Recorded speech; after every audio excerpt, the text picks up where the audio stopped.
Hi, you're watching Business Plus.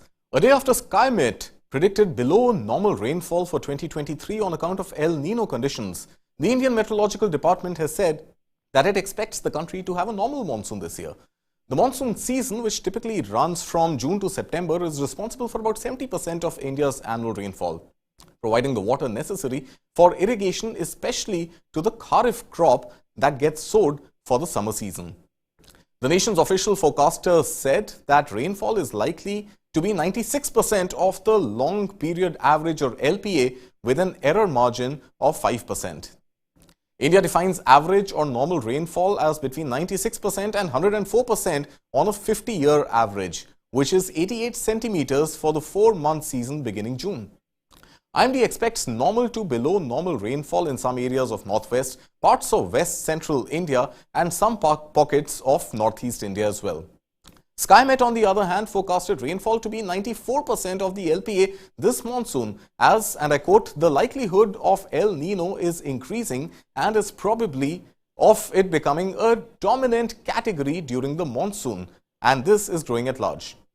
SkyMet said northern and central parts of the country are expected to be at risk of being rain deficit, with Gujarat, Madhya Pradesh and Maharashtra, which may witness inadequate rains during the core monsoon months of July and August. Adequate and timely rainfall, of course, is vital for India's agriculture sector, which is the main source of livelihood for nearly 60% of the country's population and contributes nearly 18% of India's GDP. Now, nearly half of India's farmlands have no irrigation cover and depend heavily on the June to September monsoon season. In short, the monsoon is critical for India's agricultural sector and the economy as well as the overall well-being of the country and its citizens. Well, joining us on this very important debate is Mahesh Palawat, Vice President, Meteorology and Climate Change at SkyMet Weather. And we also have with us Chetna Sinha Gala, founder Mandeshi Foundation, Mandeshi Bank, and my colleague Nivedita Khanderkar, who closely tracks this space. Mahesh, let me start by asking you, you're saying that we are looking at a below normal rainfall. The IMD doesn't seem to agree with your analysis. What's the kind of data set and the method that you follow in arriving at these details? There is not much difference because 96 to 104% is a normal monsoon, and below that 90 to 95 is below normal monsoon. They Right. have stated the lowest range of normal monsoon, that is 96, and this is 94. There's not much difference. Only the word normal and below normal, it makes a lot of difference in perception. As we expect that El Nino will be evolving. As of now, after triple dip La Nina, we are now in ancestral condition, and gradually the El Nino will develop, and by beginning of June, it will be around 50% probability of El Nino developing, and June, July, August, it will cross 60%. It will maintain the intensity of 60 to 65% or 63 to 67% throughout the monsoon. So whenever there is El Nino conditions, if we take the data of last 50 years, 80% of El Nino years are below monsoon, below normal rainfall during monsoon. And we have our own models. We have run our own model, and there is consensus between all the models that yes, we arrived at that monsoon will be below normal, and the part of West Central India will be at risk. Yeah.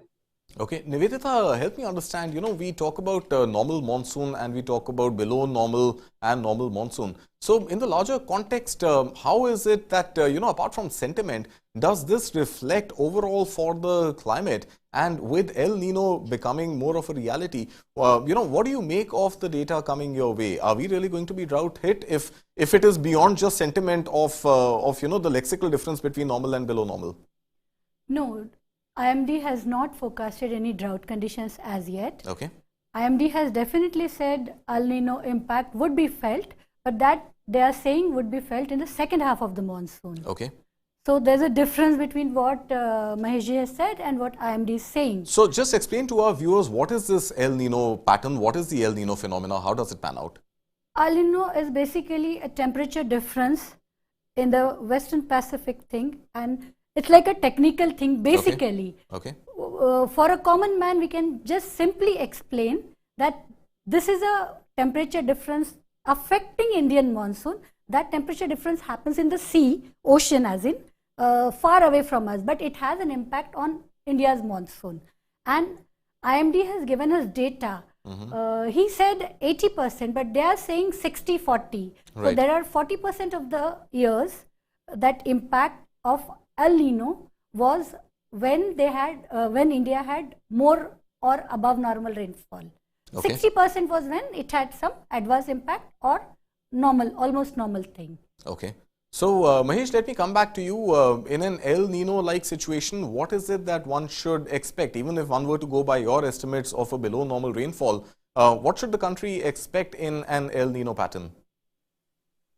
See, the evolving El Nino is there, and initial period of monsoon, that June, we have forecasted a 99% of LPA during month of June, and we decrease the rainfall in the month of July. That will be 95% of LPA. In the August, it will be 92% of LPA, and in September, it will be 90% of LPA. So the impact will be felt in second half of monsoon, particularly in later part of July, August, and September. And during that time, the monsoon rain may deplete, and they may adversely impact the Kharif crop also. And sowing may also be delayed in some parts if monsoon rain do not are not sufficiently enough for central India, particularly in the month of June and July.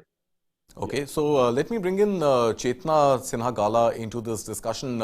Chetna, help us, arrive at, the data that SkyMet has reported is that there's likely to be a 10 to 15 day delay in the monsoon as well.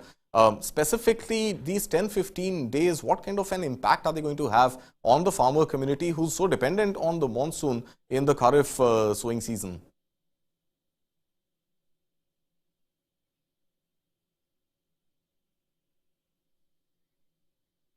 I think you seem to be on mute, Chetna. If I can request you to please unmute and address the question. I'm on the road. Yeah, sorry. I'm just saying that who are the farmers who are directly affected by the monsoon? These are the farmers who grow millets. These are the farmers who are not dependent on irrigation but the rainfall and the monsoon. And these are millet producers, farmers. Today Okay. we are celebrating the millet year, International Millet Year. And I do think that even if monsoon gets delayed by say 2 weeks, it will affect. And at the same time, we have been lucky for last 2 years after COVID getting a very regular monsoon, which also made sure that we could feed our population. So if the monsoon gets delayed, it will affect the Kharif, particularly the rice and the millets, particularly for them, and the farmers who are also in cattle rearing, which is milk.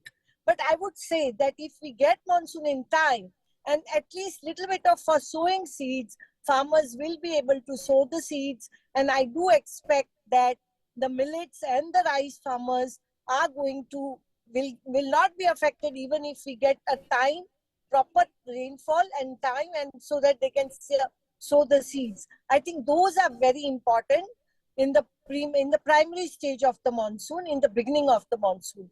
3-4 days here and there will not make much difference. But yeah, you need monsoon in time, and with this predictability is what is happening with the climate change. I do think that it is not only delayed in monsoon, but you need that for farmers, they need rain when they require for their crop. That is very important.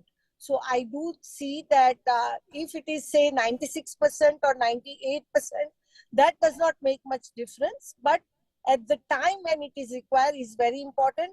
And if farmers get that rainfall in time, then they will be able to not only feed themselves, but feed the population.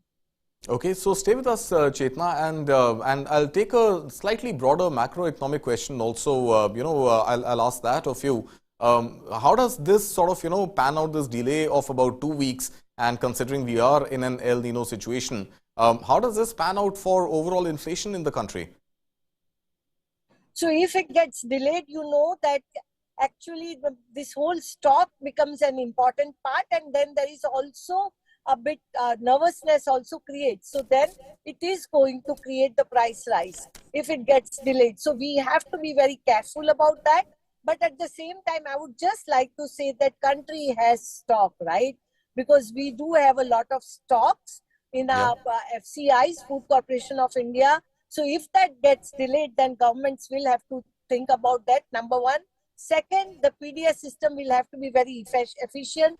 Number three, what direct benefit transfers people were going to get it through in form of food grains or money will have to be taken it very aggressively.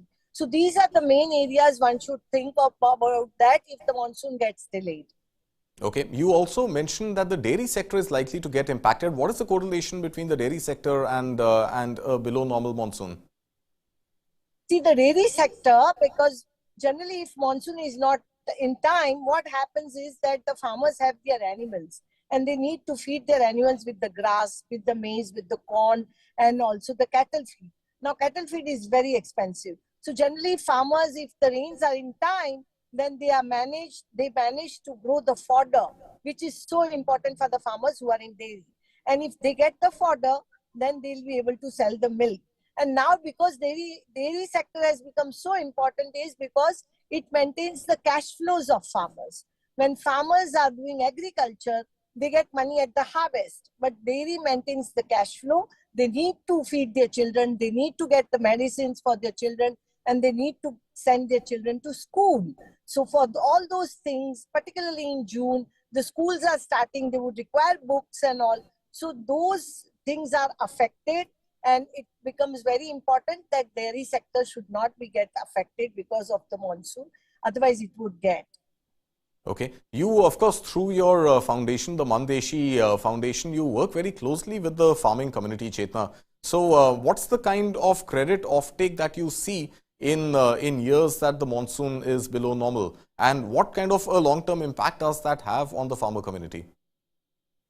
See, generally, what lenders do, lenders always actually track what is the monsoon like, and if the monsoon is going to be delayed, then lenders will hesitate to give loan. Now, if they don't give loan, farmers will not be able to buy the seeds. If they cannot buy the seeds, they cannot grow their crop in time. So I do think that the whole credit flow in the agriculture sector can be affected. So it is very important that number one, the rains are in time, and number two, that credit intake of the farmers has been taken care of, or I would say that the infuse of credit to the farm sector should be in time. And if it is in time, then they will be able to buy the seeds. Particularly seeds are very important.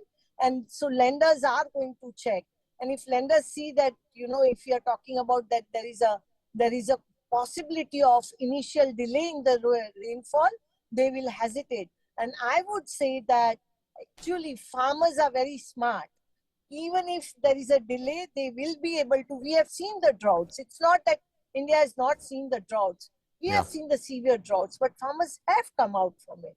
So I do think that in such a situation, lenders, government, market, and public sector should come together to see that everything is delivered to farmers in time. Okay, Nivedita, let me come to you. Now, of course, we know that about 50% of our crop is the Kharif crop, which is grown in the summer season, and about 50% is grown in the winter season, which is Rabi. So, last year we saw the Rabi crop doing about 6.2%, uptake in terms of its overall production was up by about 6.2%. Now, in that situation, a slight hit to the Kharif crop, does that sort of impact the overall food chain? Kharif crop, what impact it will have, the monsoon delay or not delay, it's too early to predict basically. Because monsoon has not just spooked farmers, monsoon has spooked even the forecasters regularly. Okay. So given the track record, it's too early, mid of April is too early to say whether what end production, say at the end of September when we say the end of monsoon. Right. So what is a good date to look at the data? At what time should one look at the data and be a little more sure about how the monsoon is going to pan out? Vis-a-vis production, middle of the monsoon is the right time, because then in majority of the areas across country, the sowing is done. Right. Because as we all know, monsoon progresses from south to north. Right. So 1st of June, generally Kerala, and In northwest India, it's 29 June. Delhi, Right. it's 28 now. Right. So generally by middle of monsoon, June and July end rather, we know what kind of sowing has happened and the dates, whether they are going accordingly or not.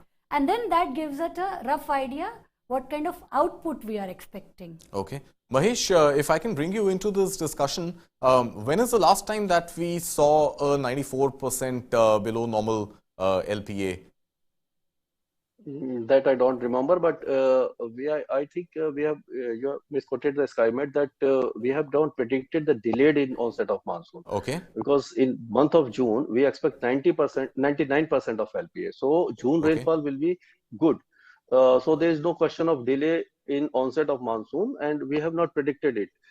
We will be predicting onset of monsoon in the month of May only. May only. In the month of So May. there is no Okay. question of delayed onset of monsoon. The monsoon will be good in the month of June, but it will start depleting. Rainfall will start depleting as we progress further in the monsoon. And Chetna has already stated well that yes, the geographical distribution of rainfall is very important. If month of June witnesses good rain in the South Peninsula and central parts of the country, that sowing will be on time. And thereafter it depends upon how the monsoon plan out in the month of July and August. So it will be the deciding factor. Okay. And another term which is doing the rounds is the Indian Ocean dipole. What is that, Mahesh? What does that exactly mean? Yeah, this is you can say small form of El Nino and La Nina. That is global factor. El Nino and La Nina, it impact it is in the Pacific Ocean, and Okay. similar in Indian Ocean, western and eastern parts of there's a temperature difference between East Indian Ocean and West Indian Ocean. If Indian Ocean dipole is positive, then it helps the monsoon rains, which we have seen in the month of in 2019. Despite El Nino, a strong Indian Ocean dipole has negated the impact of El Nino, and monsoon rains were very good. So we are banking on it, but now, as of now, the indications are there that it will be slightly positive with the threshold value of positive, but it will not be a very positive Indian Ocean dipole. So we have to wait and see. If it turn out to be a strong IOD, then the monsoon rain may be much better. Okay. So, Chetna, final question to you. In the context of these reports on monsoon coming in, do you think there are any measures that need to be taken on the next interest rate cycle that the MPC will convene in the month of June? Is there something that the government should proactively do, or let status quo run out? No, I would say when you are talking about the interest rates, I would say that it is very important that farmers get the affordable loans at an affordable rate.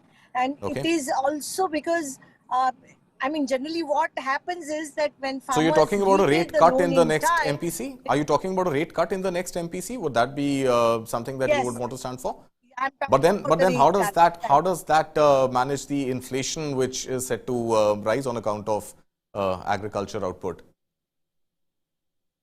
Yeah, but then on the other side, you have to think about farmers, right?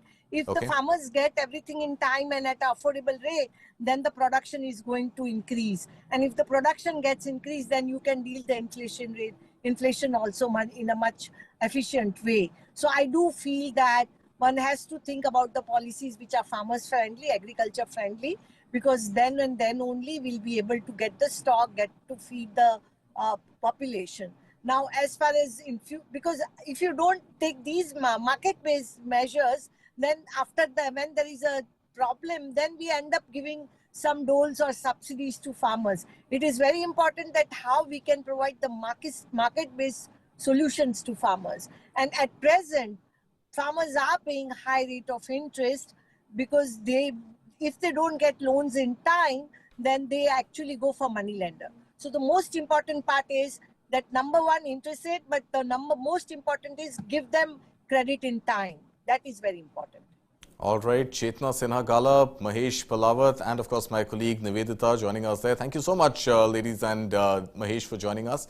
And with that, we'll move on to our next story. Now, the next story is actually about the electric vehicle sales in India, which have touched a new milestone. In fact, they crossed the 1 million units mark in FY23, with two-wheelers leading the way. cornering the biggest share at 62%. Electric three-wheelers taking the second biggest slice of the EV pie at 34%, and electric four-wheelers or the passenger vehicles took the remaining only meager 4%. But there are lingering concerns floating in the EV ecosystem with the suspension of FAME 2 guidelines, vexing companies. The companies feel that withholding of 1,200 crore rupees of subsidy has had a debilitating impact on the demand and the momentum in the EV adoption, and that may get it to actually lose steam going forward. We have with us Manish Raj Singhania, President FADA, to help us understand how the EV ecosystem is progressing and what are the ways in which EV adoption will get a big leg up. Joining us in the studio is also my colleague Rakesh Khar. He's the Group Business and Economy Editor at TV9 Network. Now, of course, I will just run through the data once again. The real fillip which the EV sector is getting right now is on account of two-wheelers, which are bagging a huge 62% share of EV sales, followed by EV three-wheelers at 34%, and the electric four-wheelers or the passenger vehicles commanding a meager 4%. And of course, the FAME 2 guidelines have been suspended as well. Now, these FAME 2 guidelines were initially responsible for bringing down the prices of electric vehicles by a solid 35%. Let's move straight to Rakesh Khar. Rakesh, this is a subject that you've been tracking and we've been discussing multiple times over in the past as well. And finally, the data is saying that we are selling more than 1 million electric vehicles in the country. Now, beyond the the whole aspiration of a large number like 1 million, it's still a small dent when we look at, let's say, the 2030 vision that Niti Aayog has set out, which says that we are looking at 80% two-wheelers, 30% four-wheelers to be fully electric by 2030. So in the context of that, is 1 million really a reason to celebrate? I would say it's a good number to look at. It's a decent, modest start. Obviously, the target is very difficult to attain if we don't stay the course. And the global context is that both US and China have a huge head start over us. In that sense, we've been a little late to this electric vehicles or the larger ambit of energy efficient vehicles mobility in this country. But having started late, I think we are staying the course, and 1 million definitely would cheer the industry and the policymakers. But it's important to put it in context, Kartik. One, the global perspective I shared briefly with you. And if the biggest car maker, I mean, two-wheelers, obviously it's looking a good looking now. It's a good number to start with. But in the passenger car segment, we discussed yesterday about Tata Motors being a driver in the EV segment. But Maruti is still not, it's the largest car maker in the country. It's not bullish on EV. I mean, it may not say so, it's making the right noises. It talks about its first EV product coming in. But the big point in terms of the messaging from Maruti leadership, I have had an opportunity to interact with Mr. R.C. Bhargav. He is someone who is not very bullish. And I think there are some bright reasons to look at his sense of argument. First and foremost, he's saying that when we look at transition from here to, energy efficient mobility, we must not just look at only EVs. He's saying this is one particular, way of approaching energy efficient mobility. The other 2 or 3 formats that Maruti itself is going to pursue in a big way is hybrids and then blended cars, which I think, according to Mr. R.C. Bhargav, who is an industry veteran, is not meriting the same kind of attention as the EVs from both the central government and the state government. And according to the industry, is in a bit of a confusion when it comes to really being able to decide how do we meet the larger target of moving completely away from fossil fuel driven cars to energy efficient cars. Yes, EV is a good start, but hybrids and other formats need to be equally looked at from all the stakeholders in the ecosystem. Okay, so EV scooters, Rakesh, have really tripled their sales numbers in the last 1 year. And these, of course, EV scooters, this is the segment that we saw the likes of Ola run into trouble with, and scooters catching fires, showrooms catching fire. And the general sentiment then was that maybe EV is not yet a safe, tried and tested option for the general public to sort of, ride on. Do you think with these sales numbers now coming out, does it seem that that fear of EV and the fear of EV vehicles catching fire is behind us? I think no number should, should help anyone say that, we are comfortable on the safety parameters. I think safety is a big issue even in passenger cars, and it will continue to be an issue in EV, in the scooter segment, because I think these are new technologies. They're not yet completely in the complete trust zone when it comes to the customer confidence. I would imagine that in the race to produce large numbers, manufacturers should not lose sight of even one, automobile, whether it's a two-wheeler or a car, not being exactly 100% safe. I mean, there is a wide debate going on in India in terms of who pays for the cost of safety in these in mobility. Yeah. But the consumer wouldn't mind, I think, paying a little more if he's assured of that safety. And you mentioned about FAME and other issues. Those are issues where subsidy needs to be, so to say, used and utilized by the industry in the right perspective. Safety should be the first and foremost parameter when people are switching and buying EV products, whether it's two-wheelers or it's three-wheelers or it's four-wheelers. Okay, so let's take this conversation to Manish, who's joining us. Of course, Manish Raj Singhania is the president of FADA. Manish, we've seen data come in, and 1 million is the number that, that all headlines are screaming out loud. I want to understand from you, where do you see the real adoption of EV two-wheelers really coming in from? Are these the standard metros that are usually the innovators, the first movers to adopt new technologies, or do you see this becoming a pan-India phenomena? I think the adoption of true EV has really happened in three-wheelers first, and the market has totally transformed from ICE vehicles to electric vehicles, and they are doing pretty good, and the penetration is close to 50% now. And regarding the two-wheeler space, I think it is at the inflection point now. We are seeing both penetration happening in urban market more obviously, and rural market also there is an attraction. There is now a customer mindset about electric vehicles. There is a liking of two-wheeler customer moving towards electrical two-wheelers. Just that there were not enough players in the market, and I should say our legacy players who are there in the market, in Indian market for so long, who have developed their brand confidence, they were lacking with their product range in the market. Now we see Heroes and HMSI and TVS already taking the lead, and Bajajes and such kind of manufacturers who already have a big mind space and customer confidence. They need to come up with their EV range, right from entry level to high end, and that would be a big kind of inflection point to this EV segment, two-wheeler space. They have got the penetration, they've got the dealership setups, they've got service centers available, they've got the brand confidence of the customer. So, and these brands will not compromise. These brands will come up with only quality products. They will ensure that the best of best is available to the customer.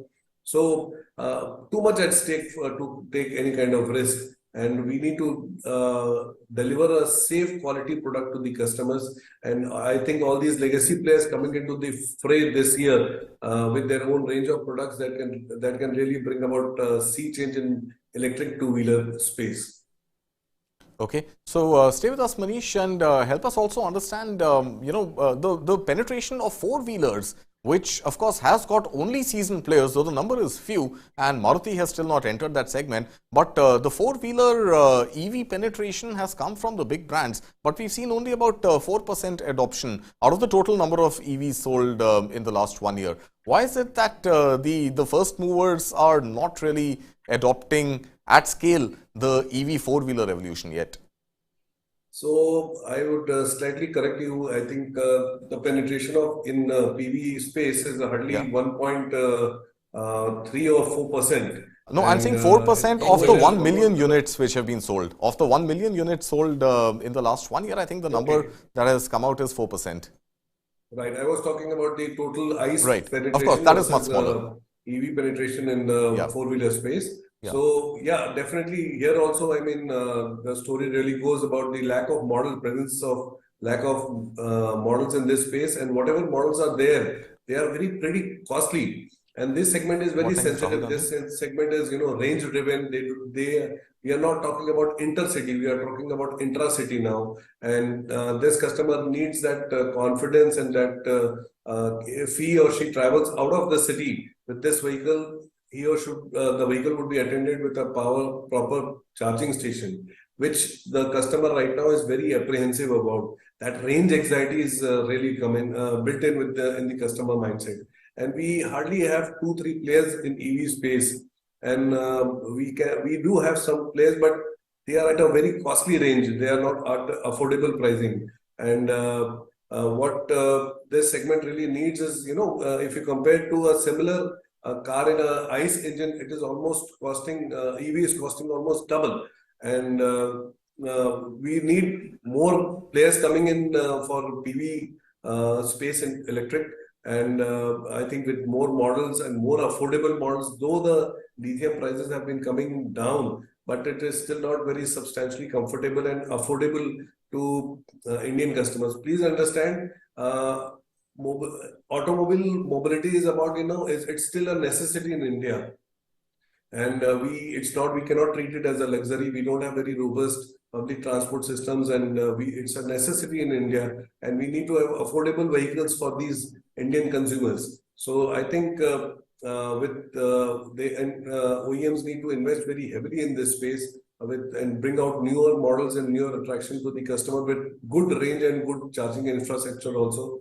Battery swapping can be an ideal solution in this space. So, but I think for a good PV penetration in EV space would require another 3 to 4 years time. All right, Manish Ratsinghania joining us there, President FADA, and my colleague Rakesh Khar. And with that, it's a wrap on Business Plus. Stay tuned in to News 9 Live. Goodbye.